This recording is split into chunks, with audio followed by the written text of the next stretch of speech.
for the Liberals, Ms. Veld. Thank you, Chair. I understand that the future of the European Union will be decided in the dance contest, and I cannot wait to see Mr. Juncker taking Mr. Cameron in his arms. But I would just like to underline that the future of Europe is decided in an open, transparent and public debate in a democratic process and not in backroom deals. Now, the Council draft conclusions open with a very encouraging sentence saying, tackling the migration and refugee crisis is a common obligation which requires a comprehensive strategy and a determined effort over time in a spirit of solidarity and responsibility. And I thought, yes, this is a radical change of strategy in the Council. Wir schaffen das. Unfortunately, the determination of the Council ends after the first sentence. Now, the decision on the under 160,000 was already inadequate and everybody knew it, and many more people will come our way. But the Member States haven't even properly delivered on their previous pledges, never mind for additional refugees. And the only response of the Council seems to be, let's keep our eyes closed, so maybe the problem will go away. But citizens are concerned, not just members of Parliament.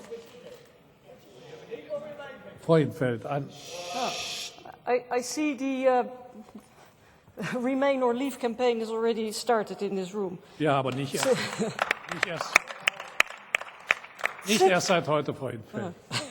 We don't have time for that tonight. But citizens, presidency of the Council, I can see you're on the phone to a citizen right now, they're concerned. They see the images of large numbers of refugees coming this way. They also see refugee centres being established in their neighbourhoods, and they are anxious. But the majority of European citizens, I'm convinced, they want to welcome refugees and they want Europe to show solidarity. But they also want to know that Europe is able to cope with this situation. They want to see leadership. But instead, the government leaders, they are dithering and hesitating and ducking the issue and coming up with half-hearted and inadequate solutions. And how can you expect citizens to be confident that Europe can handle the situation if government leaders themselves do not show that they are up to the job? Now, Commission and Parliament have put forward proposals repeatedly for a comprehensive strategy, but the Council is silent or on the phone. But we urgently need a compromise here that includes legal avenues for migration, a real EU asylum policy with a permanent distribution key, and a real EU border control system. Now, on the talks with Turkey, I think that is very welcome and it's essential. But I wonder, Commission and Council, or Council in particular, are making promises about financial support without actually specifying where the money will come from. Now, earlier promises of funds, as Mr. Juncker just set out, have not been delivered upon. So how can you promise more money to a country if you haven't even delivered on your earlier promises? And it's very clear that the current financial framework does not allow for this kind of exercises.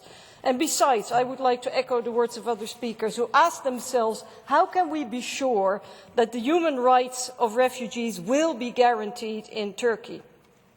Now, the Council proposals, or the Council draft conclusions also mention the aim of developing safe and sustainable reception capacities in the affected regions and providing lasting prospects for refugees. I was a little bit mystified by that, because I wonder what lasting prospects means exactly when you're in a refugee camp.